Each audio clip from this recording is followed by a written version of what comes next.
এখনকার যে অবস্থা, এই ধানের থেকে এই খেরের দামই বেশি। গরুর খাওয়া হয় তাইলে এটা কিনতে গেলে মাথাটা নষ্ট হয়ে যায়।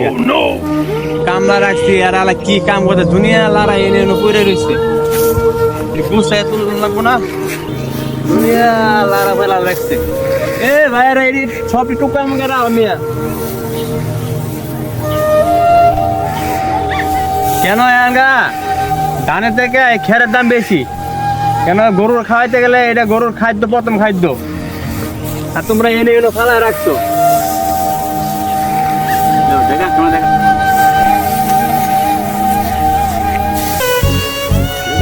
কৃষকের কষ্ট কেউ বোঝে না। এখনকার একটা কামলা নিতে গেলে 600 টাকা 700 টাকা ময়নাদুন লাগে। 2 কাঠা জমিনে ধান হয়ে কত, আর 2টা কামলা নিলে হাজিরায় কত। মানুষ মনে করে কৃষকটা খুব শান্তিতে আছে। আরে ভাই এমন না, কৃষকের কষ্ট যেমন সেরকম ফল। এই যে সারাদিন কাম করতেছে, হাজিরা দিতে হবো 2 জনে 1400 টাকা। এরপর যে আমার খেয়ে মুড়িনো পইরেই থাকে, তাহলে কি আর চলবো?